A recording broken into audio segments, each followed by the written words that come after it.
In this video, I want to discuss an incredibly controversial subject by means of a book review. And the book in question is Homosexuality in Islam, Critical Reflections on Gay, Lesbian and Transgender Muslims by Scott Kugle. And on the back cover, we read that he is the first Muslim to publish widely on the issue of homosexuality and transgender identity in Islam. And if you Google him, you'll find that he is still an academic in a university in the United States. Now, this book, in some ways, is the Bible of the so-called progressive or so-called liberal Muslim movement in the US and in other Anglosphere countries as well. And I think it started life as his PhD dissertation, his doctorate. So it's a very academic work, but it's proven to be extremely influential. I noticed going around bookshops in the UK that this is the one book on Islam and homosexuality you tend to find on the bookshelves. Clearly, it's been pushed by publishers in the West. They want Muslims to read it and everyone else to read it. But it is very, very controversial. This video is a critical examination of Scott Kugle's interpretation of the subject. Does the Quran condemn homosexuality? He argues in the book that the Quran does not explicitly prohibit consensual same-sex relationships, as he calls them. And the book is not just popular in bookshelves, it's in bookshops. It's getting traction, especially among some young Muslims in the West. But how persuasive are his arguments when tested against the Arabic text of the Quran and the classical tafsirs, works of great scholars? And I want to look at this question carefully and critically and fairly, and at the end I will come to my own firm conclusion about the arguments in Scott Kugle's work. So what are his main arguments? Well, his central thesis seems to be that the Quran, as I said, does not unambiguously condemn homosexuality, and that traditional Muslim interpretations, he thinks, are not rooted in the Quran itself, but come later in post-Quranic, what he calls patriarchal legal traditions. And he makes several claims which are kind of interconnected, really. So firstly, we have the story of the people of Lot, or Qamlut, in the Quran. And he argues that the Quran's condemnation is not about what he calls homosexual desire or love, but about rape, coercion, and domination, violating taboos, traditional taboos at that time, he thinks. And he reads verses like Quran, Surah 7:81, which says, you approach men with desire instead of women, as referring to violent sexual assault, not to this modern Western understanding of consensual relationships. And the broader sin of the people of Lot, in his view, was their inhospitality and aggression in attempting to rape male guests, and dishonoring them, you see. He also says that there's an absence of a lesbian prohibition. He says female same-sex acts are never directly addressed in the Quran. But I'm not going to focus so much on that. But Kugle sees traditional fiqh categories as outdated and wants to have a completely different approach. Now, if we compare this with the traditional consensus, which, by the way, has been remarkably consistent and uniform over 14 centuries of scholarship, there's complete universal agreement amongst all schools of thought and theologians and exegetes and so on. What do they say? Well, back to Quran 7:81, you approach men with desire instead of women, it says in English translation.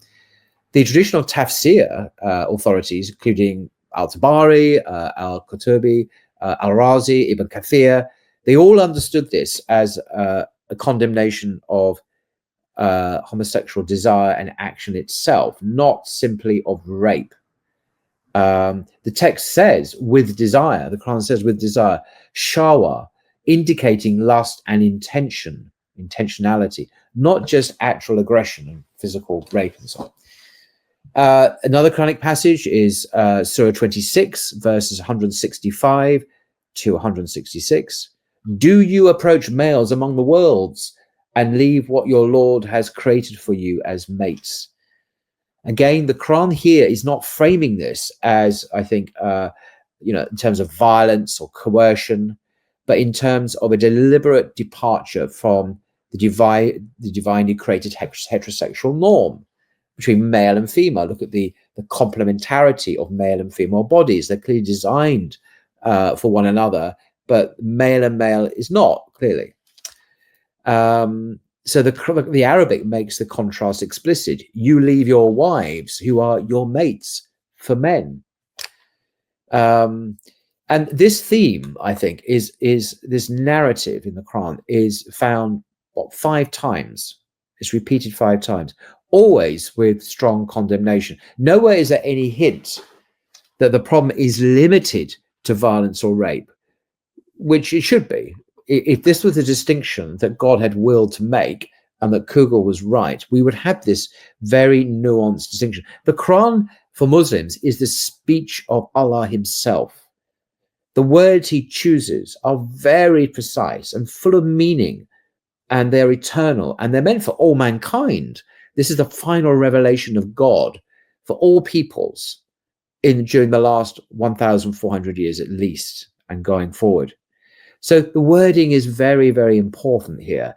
And nowhere, as I say, is there any hint that this problem is limited to certain kinds of behavior like violence or rape. No, it is of universal and eternal relevance. So the recurring motif is moral. You are a transgressing people. You commit lewdness no people before you has ever committed, and so on. Now, as I'm sure everyone knows, the Hadith literature and the juristic consensus is absolutely clear. There are numerous Hadith, some weak, but some are strong, condemning same-sex acts explicitly. The Prophet, upon him be peace, is reported to have said, "Kill the one who does the act of the people of Lut."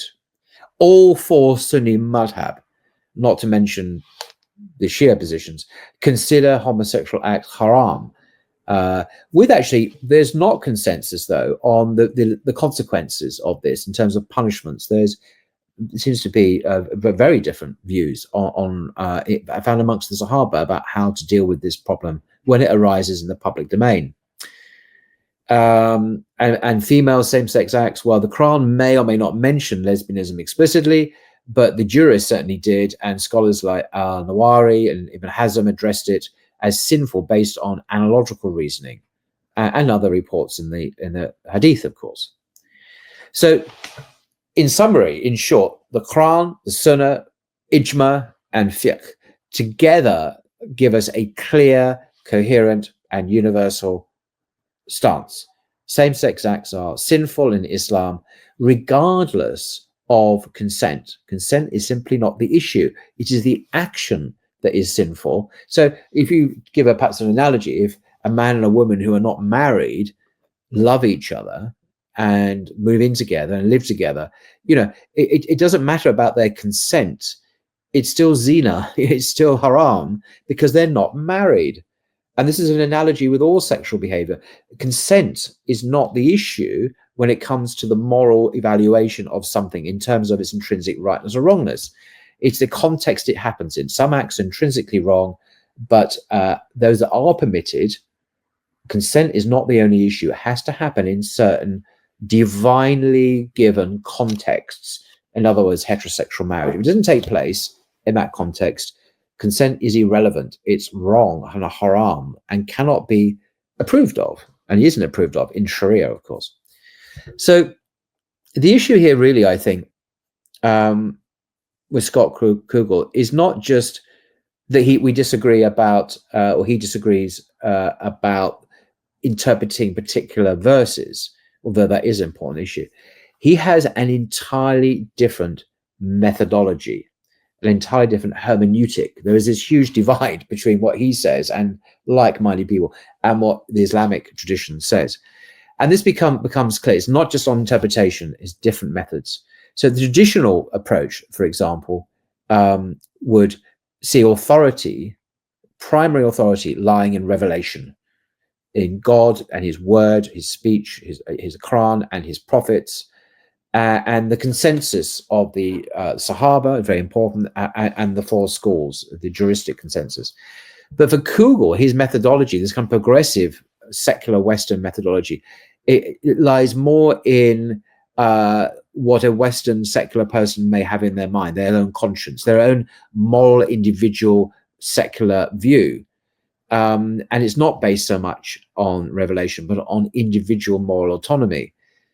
The traditional approach, our values are derived from the Quran and from other relevant texts. But for him, I think moral values are imposed upon the text, upon the Quran, rather obviously. And he's obviously influenced by postmodern ethics, above all, rather than being anchored in ijma and usul fiqh. So Kugle essentially inverts, no pun intended, the hermeneutical process. Instead of submitting the self to revelation, to the text, he reshapes the text to affirm this idea of the modern individual liberal secular self. The text is made to conform to our modern Western secular understandings of individual autonomy. And this goes back to people like Immanuel Kant, this modern notion of individualism, moral autonomy. It's not Islamic, I would argue. And it's worse because even though some people may feel liberated by this, it renders the Quran subordinate to secular postmodern ethics. And it undermines Islam completely. Islam means submission. Submission not to passing contemporary ethical frameworks, but to God, who created the heavens and the earth, of course. So for me, it's not just arguments about individual Arabic words or verses, although these are extremely important. There is a fundamental difference in method, in how we approach the Quran, how we approach revelation, which goes into metaphysics and theology and the whole purpose of Islam, which is to call people to submit to God. So in conclusion, what does the Quran really say? And these are my thoughts in conclusion. It's pretty plain. In Arabic, in all the major tafsir, across all the legal schools, throughout Islamic history, the answer is unequivocally yes, the Quran does condemn it. Especially between men, as a fahisha, as a deviation from God's natural order, as a transgression against the natural design, the divine design of our bodies. And there is no Islamic precedent for accepting this as permissible anyway, whether or not they're consensual. So Kugle's attempt to reinterpret these verses fails on multiple levels, to be honest, both linguistically, because the plain meaning of the Arabic is clear, on exegetical grounds, because the whole sentences, you know, their meaning is obvious, but also in his methodology. He putting his own identity politics and secular liberal values first, rather than hearing Quran and submitting to Quran. So that's kind of my conclusion, very brief conclusion to him. Now, I put up a tweet a couple of days ago on the 26th of May in response to another tweet which said Pride Month begins in 1 week, and it has a kind of a pride flag, rainbow flag thing. And I just want to finish just by quoting what I said there, because it's pretty much my view, and inshallah it is the view that is most closely adheres to revelation. I wrote, as Muslims, we are taught to uphold truth, modesty, and the moral boundaries set by our Creator. We do not celebrate actions or lifestyles that God has clearly prohibited in revelation.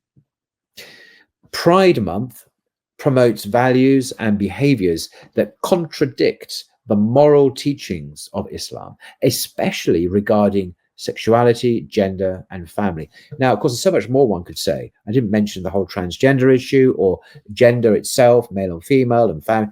There's too much to go into here. I just want to focus on one issue.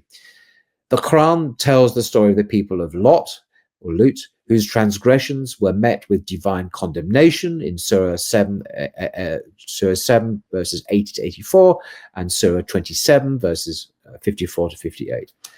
Islam calls for repentance, modesty, and submission to God's wisdom, not pride in disobedience.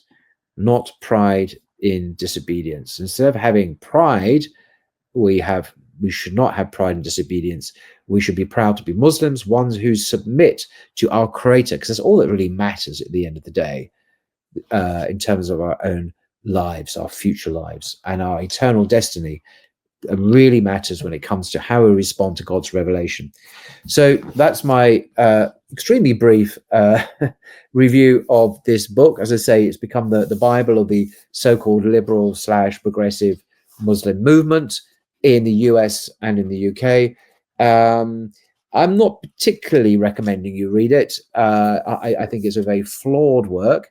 I think it's misleading and won't do good Muslims any harm, and certainly not going to help Muslims who struggle with these issues. So what do I recommend? Well, apart from the Quran, I recommend a marvelous article. I linked to the description below, by Mobeen Vade, and the article is entitled "Can Islam Accommodate Homosexual Acts?" ? Quranic Revisionism and the Case of Scott Kugle.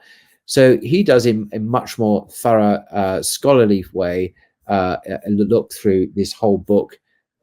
This particular article is brilliant. I give it 10 out of 10. It's the gold standard in the response to this so-called progressive liberal hermeneutics. This is the answer, I think, so far, academically, to this claim that the Quran does not condemn homosexuality. It clearly does. Particularly, obviously, we don't just read the Quran on its own as Muslims. We read it within a tradition of the Sunnah of the Prophet, upon whom be peace, the teaching of the Sahaba, and the legal traditions, the four schools, and jurisprudential consensus, and so on and so on. It is a complex, interconnected reality, and that's how we interpret the Quran. We don't read it in an isolated way and read into it our own particular so-called values, which come from somewhere else. Anyway, enough said. Until next time, do let me know what you think in the notes, in the comments below.